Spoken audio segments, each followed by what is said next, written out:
दुनिया भर से लाखों फर्जंदान इस्लाम हिजाज़ मुक़द्दस पहुँच चुके हैं और पाकिस्तानी आज़मीन के लिए सरकारी और निजी दोनों स्कीम्स के तहत खुसूसी इंतज़ामात किए गए हैं। और अगर हम आपको ये बताएं कि इस साल पाकिस्तान से 1,79,210 आज़मीन हज की सआदत हासिल करेंगे, जिनमें सरकारी और निजी दोनों स्कीम्स के तहत जाने वाले हुज्जाज शामिल हैं।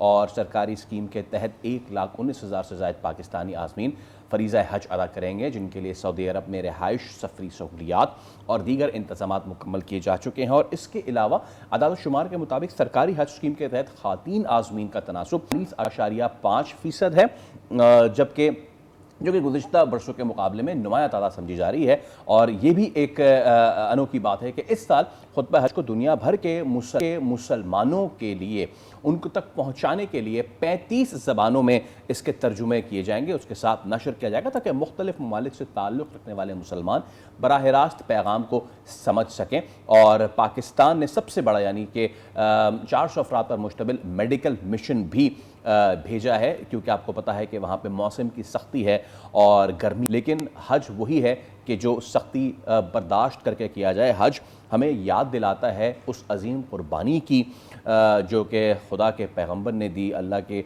दोस्त कहने वाले हज़रत इब्राहीम कहलाए जाने वाले अलैहिस्सलाम उन्होंने दी। और हम अब ज़रा इस पे बात कर लेते हैं। इस्लामिक स्कॉलर मुफ्ती वली मुज़फ़्फ़र ख़ान साहब हमारे साथ मौजूद हैं। मुफ्ती साहब अस्सलाम वालेकुम। सबसे पहले तो आपको बहुत बहुत शुक्रिया आपका। और मेरा आपसे पहला सवाल है ये मुफ्ती साहब, आज जब हम देखते हैं लाखों आज़मीन जो हैं वो इस वक्त पहुंच चुके हैं और जिन जिन के नसीब में हैं वो हज भी अदा करेंगे, क्या समझते हैं मुफ्ती साहब कि आज के इस दौर में हम कुर्बानी का जो असल रूह थी, क्या उसके मुताबिक हम ये फरीज़ा सरअंजाम दे रहे हैं? वालेकुम अस्सलाम वरहमतुल्लाहि वबरकातुहू।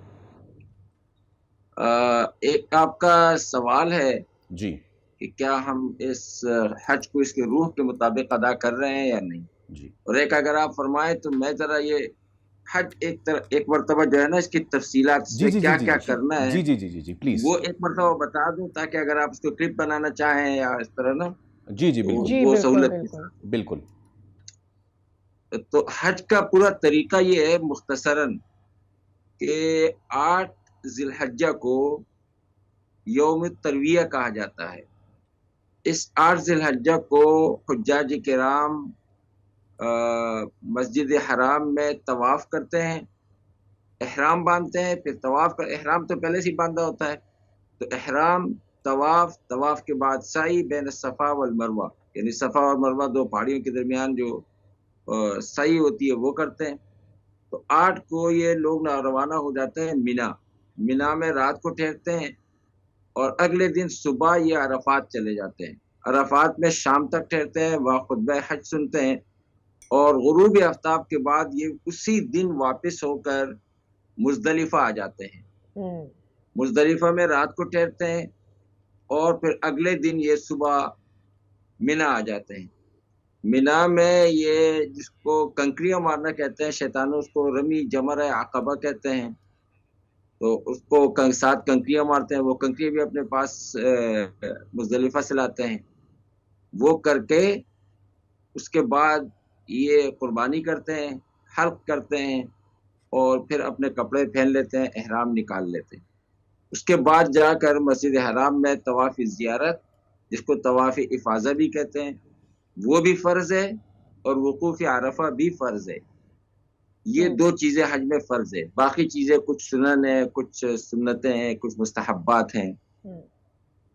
तो वो तवाफ़ करके इनका हज के जो फ़राइज़ है वो मुकम्मल हो जाते हैं। फिर जिस दिन इनको मक्के से निकलना होता है उसको कहते हैं तवाफ़ विदा, यानी जैसे किसी को रुख़सत करते हैं, रुख़सती का तवाफ़।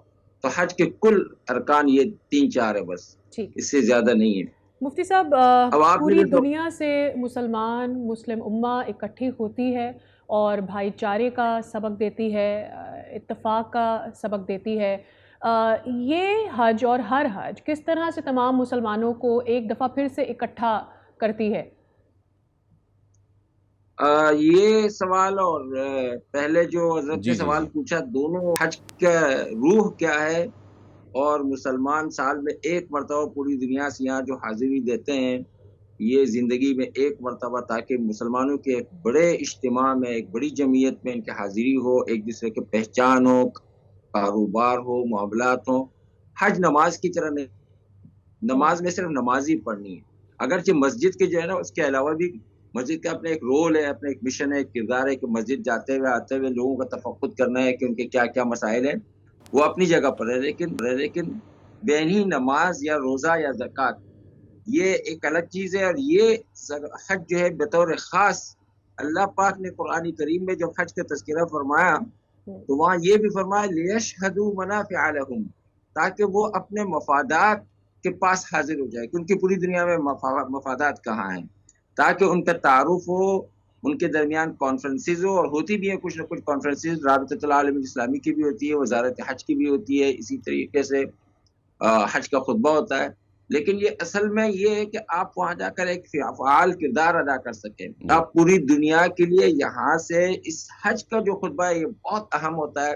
اس میں پوری دنیا کو گویا اسلام کا، مسلمانوں کا، ایک عالمی امن کا اور عالمی بھائی چارے کا، عالمی تعاون کا، باہمی انسانیت کی جو مشترکات ہے ان مشترکات کے حوالے سے کہ ہم انسانوں کے لیے مفید ہے، ہم انسانوں کی خیرخواہی چاہتے ہیں، ہم ان کے نصیحت اور ان کے نصح چاہتے ہیں، ان کو پن اور وعظ اور نصیحت کرنا چاہتے ہیں.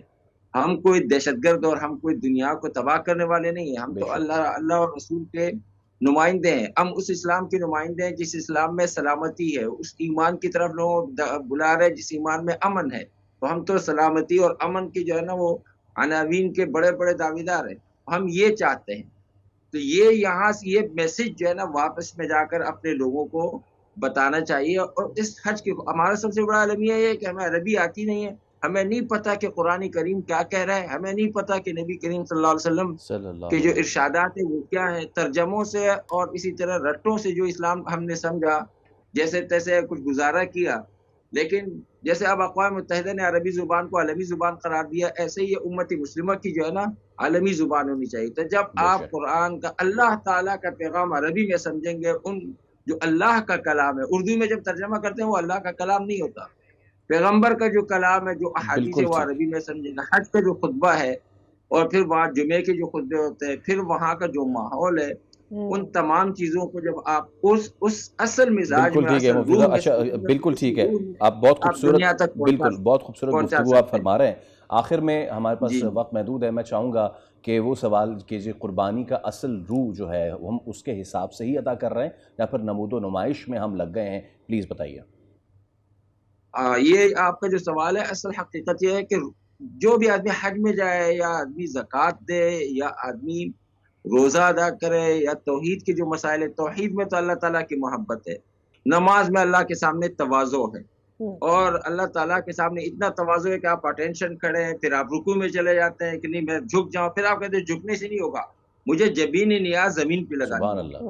روزے میں آپ سارے دن جو ہے وہ بھوکے رہتے ہیں، وہ اللہ تعالیٰ کے لیے. زکوٰۃ میں آپ کا وہ مال جس کو آپ محبوب مال کہتے ہیں نا، قرآن نے جس کو کہا لن تنالوا البر حتى تنفقوا مما تحبون. زکوٰۃ، حج ان تمام چیزوں کا جامع ہے. اس میں توحید بھی ہے، اس میں نماز بھی ہے، اس میں زکوٰۃ بھی ہے، اس میں روزہ بھی ہے، یہ سب چیزیں اس میں ہیں.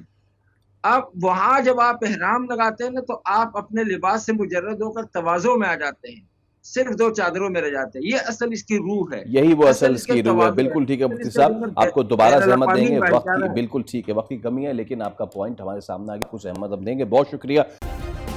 سبسکرائب کریں اور بیل دبائیں تاکہ کوئی خبر رہ نہ جائے.